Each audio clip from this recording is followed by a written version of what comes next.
Thank you very much. So thank you very much for the invitation to speak to you today. So for the part of WHO that I'm from, and I guess I'll be speaking from today, is the Berlin hub as part of the World Health Emergency Programme. So it's the hub for pandemic and epidemic intelligence, and really the vision of the hub is to catalyze collaborative surveillance transformation by connecting, innovating, and strengthening capabilities to produce better data, analytics, and decisions. And it's actually celebrating its 4-year anniversary today. So this was really set up as part of to really catalyze a lot of the thinking of how particularly newer technologies like genomic surveillance kind of fit into the broader landscape. And that's what I'll be talking about today. And it's great that I think everyone has already begun to talk about the challenges around genomic sequence data.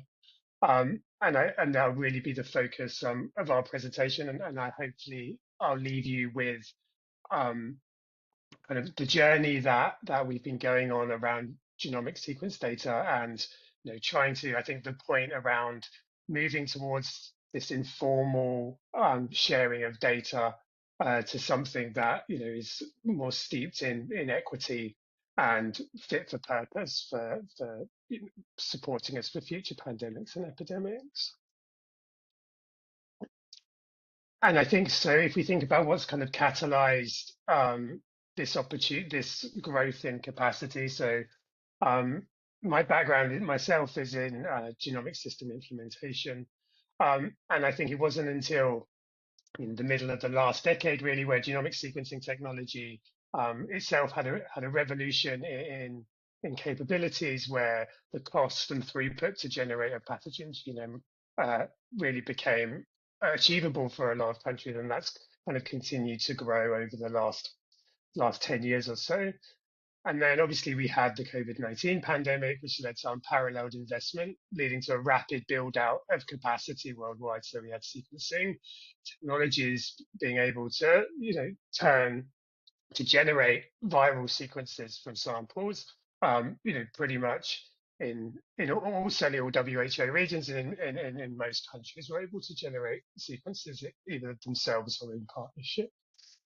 So one of the major initiatives at the Berlin Hub is to consider, given this situation of build out of capacity, how can we create an interlinked and equitable network of these systems that reduce the burden of future pandemic and epidemic disease? So how can we translate this growth in capacity? And the pandemics really was the test case for global data sharing. So the objectives of why you would want to share genomic data, I think, is something interesting to get into. And I think the benefits are often not the same for all sides, depending on what other capabilities you have or access to interventions, be that countermeasures or public health policies. But ideally, they will help you coordinate surveillance efforts. They will help you track transmission between and within countries, inform evidence-based public health policies for response, and understanding that perhaps you have different variants that require different public health measures. And then I guess one of the key elements here is to inform the development of intervention. And I think the key point here is that, as was mentioned by a previous speaker within R&D, the use of sequence data alone to derive a lot of innovation around developments of interventions is now a reality. So in terms of the pandemic, over 60 million sequences were shared via public databases. As already mentioned, there's diversity in data platforms used, and really the main two platforms were GSD, which requires registration and acceptance of the data license and data use policies. And at the other end of the spectrum, the INSTC collection of databases where there's no authentication and there's an open data philosophy. And I think one of the, again, previous speakers mentioned that the open data philosophy, again, is there's kind of a soft sharing philosophies that have built up around open data, around fair data use, and I think what was seen again during the pandemic was how can these be crystallized a little bit more and ensured that um, there's this balance between open data and ensuring equity for the data generator. I think there's a huge interesting discussion around the preferences of why people use different databases. So there's obviously kind of advocacy of use from a kind of political or public health level. So different actors may recommend different databases. There is the aspect of recognition, so either attribution scientifically or attribution of reuse of that data. There's simply the ease of use of the databases. So there's definitely a technical the intended audience of these databases is not necessarily the same people. Some may have a very academic use, while some may have more public health practitioner use, and therefore the ease of uploading sequence data may be different. And I think another one which is worth mentioning is the analytical capacity of these databases often. So if as the development of capacity to generate sequence data, what lagged and still lags behind is the ability to analyze that data meaningfully to inform public health policy. So where databases provide some analytical capacity, that is often drives a preference of use. And I think that we have to understand whether that analytical capacity delivered by these databases, is that really kind of fit for purpose for the local priorities as well as the global surveillance priorities. And then if we think today in terms of issues around global data sharing, so participation has certainly waned. So I think the buy-in to deposit sequence data in databases does not gather the same attention. We're not looking at sequence data dashboards on the news. So I think that high-level advocacy has waned. The lack of articulated benefits, I think, to data submitters. How does this data actually help me solve my own local public health priorities, as well as how does my contribution to global surveillance efforts come back to be rewarded. There remains limited interoperability between these different databases, so we really are in a fragmented state. And there's inconsistency in governance practices between two, so no real guidelines around how these databases should be governed for public health. And as I said, the landscape is very fragmented, and the public health function, and say a PABS function, is not necessarily the first thing that these databases were designed to deliver. This is just also highlighting that there's still a large amount of inequity in the ability to use these systems and generate them with equal capacity. So this graph is really showing, I really just want to highlight the blue bell from this WHO report, just showing that the lag from submission, collection of sample to submission on public health database being a lot longer in low income settings. So is this data being generated for local public health use? So just to these considerations around the pandemic and this desire to strengthen and sustain this genomic capacity that was delivered, WHO has released several strategic pieces that aims to strengthen national and global systems. So in 2022, the Global Genomic Surveillance Strategy for pathogens with pandemic and epidemic potential was released, and you can see the 5 objectives here. And there was one objective, solely on enhancing data sharing and utility to local to global public health decision making. And within that, there were strategic actions around defining data sharing access principles, consensuses on data standards, ensuring data sharing agreements are fit for purpose, harmonizing norm standards, benchmarks, and reference materials. So you can see these considerations around how to better support data sharing and how to bring in this equitable angle around data sharing has been going on within the pathogen genomics community for several years. In terms of guiding principles for pathogen genome data sharing, so this document was released shortly after the global strategy, and on the left, these are comments by the Director General from the forward, outlining the benefits to genomic data sharing that I've already outlined, but I want to really just highlight the third paragraph, which was this commitment to equity and support for capacity development must be the overriding principle of the international system for sharing data. So really this idea around capacity development as a guiding foundation for asking countries to share data. And then the final paragraph really, I think, frames this need to have some structure around the data sharing in terms of the lack of global standards of rules for sharing genomic data has disincentivized those who share data, and the potential negative effects of reporting the emergence of new and dangerous pathogens. So this document outlined 13 principles that should be considered around when undertaking pathogen genome data sharing. And you can see at the beginning really entrenched around these capacity developments, this idea of sharing is around collaboration, that if it's fit for purpose, it has to be high quality, representative in terms of geography and timely. And then we start coming into some of these principles that support this access to recognition and benefits, so acknowledgement and intellectual credit, equitably access to health technologies.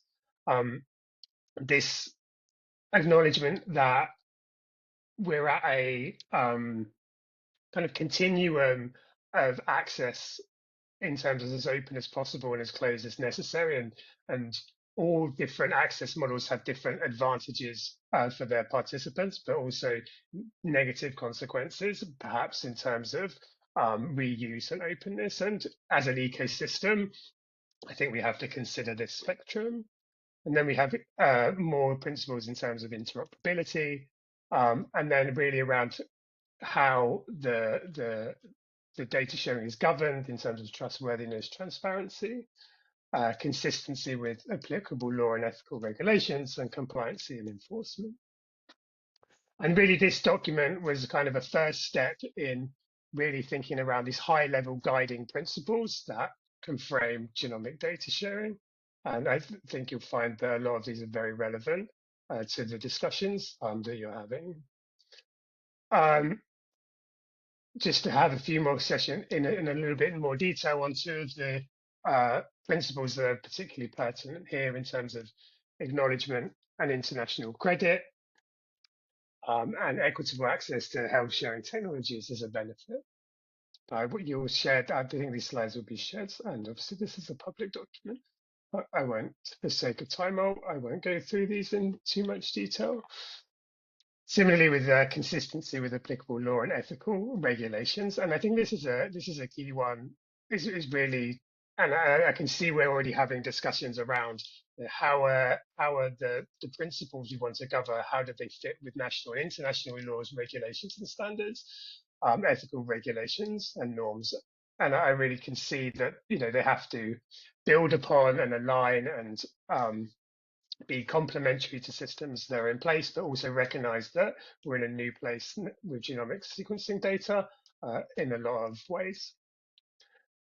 Compliance and enforcement, and I think this is a very pertinent point, I think, for genomic sequencing data. So if genomic sequencing data is misused, how can data sharing platforms with terms and conditions provide and uphold specific protection to data submitters?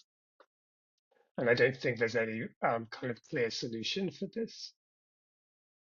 So following up on the back of this, so these are principles around data sharing. Obviously, the data sharing platforms themselves are a critical component of the data sharing architecture, and it's paramount that the community have access to platforms that are governed, configured, and operated optimally to support the public health needs. So there's a follow-up document that's going to be published in hopefully the next few weeks, where the desired attributes and principles of pathogen genomic data sharing platforms are elaborated with a target audience of the people who generate the data, the people who govern the platforms, the funders of platforms, and I think ultimately the users of the platforms.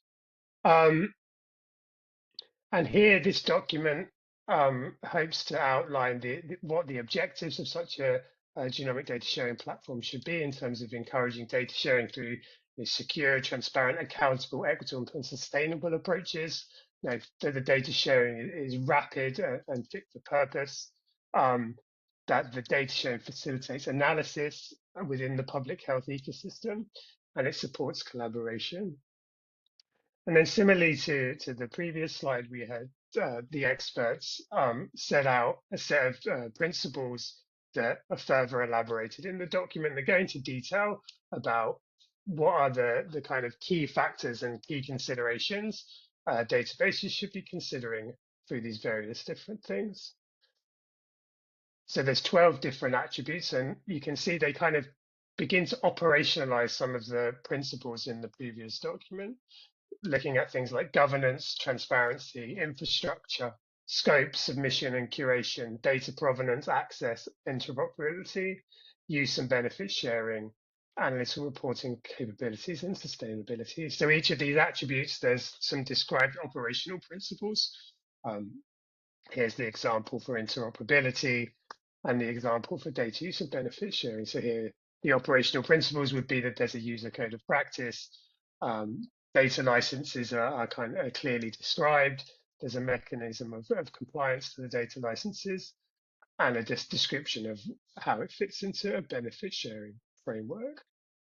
So hopefully this shows within the pathogen genomics community, there is some thinking around, not specifically for PABS, but in the broader pathogen genomic data sharing ecosystem, some of the attributes and principles and ways of working that the community are really convening and coalescing around. I just wanted to also mention another initiative at WHO. So 2 years ago, the International Pathogen Surveillance Network was established, and the secretariat is in the WHO Berlin hub. And this has a vision that every country has equitable access to sustained capacity for genomic sequencing and analytics as part of its public health system. So this is a broad and inclusive pathogen genomics community, and it has members across public health, academia, policy makers, philanthropic organizations, and the private sector.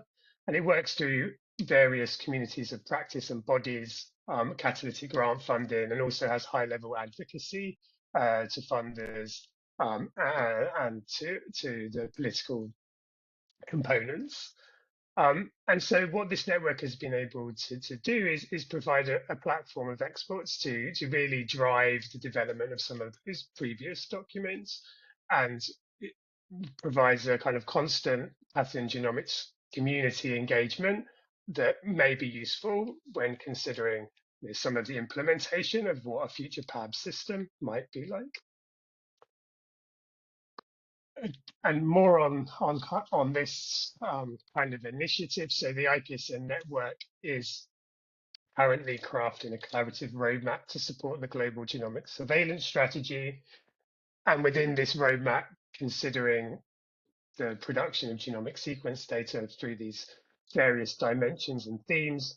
And from a workshop that was held in June, high-level priority outcomes that are really important to sustain the global surveillance strategy objectives have come out as institutionalization of genomic surveillance through tools, policies, networks, a priority outcome in investment alignment, and evidence-based advocacy.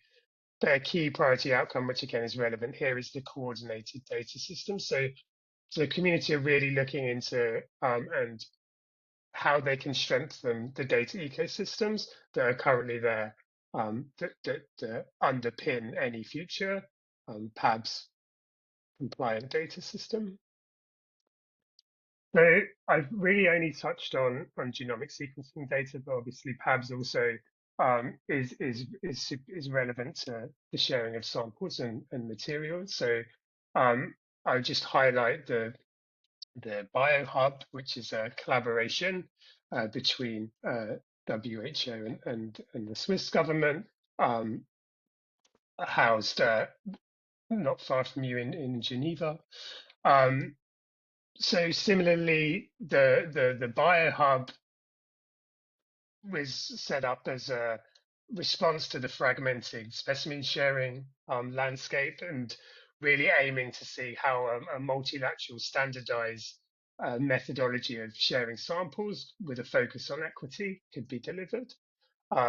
So promoting rapid and timely sharing of materials and facilitating rapid access so that they can be used for relevant and interested entities for the development of effective and safe public health products. And you'll notice, again, this set of principles that underpin the WHO BioHub system, and many are reflected previously in the principles that have been elaborated in pathogen genomic data sharing and data sharing platforms.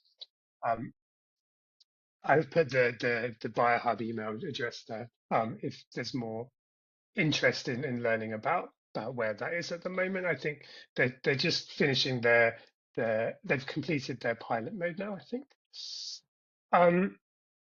So where are we today, and how does this apply to PABS? So I think we can acknowledge that there's increased fragmentation in data sharing practices, but increased awareness of the criteria and principles that support pathogen data sharing for public health purposes.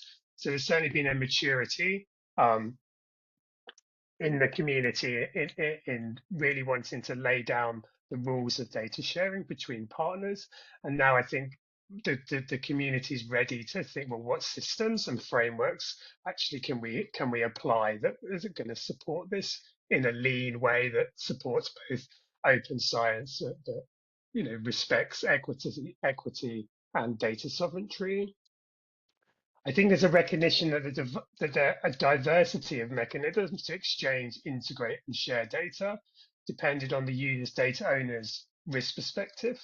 So again, there's not only a variability in systems, but obviously there's a variability in users of the systems who have different risk perspectives and different ways that they want to share and exchange data. And PABS compliancy will be another layer to this.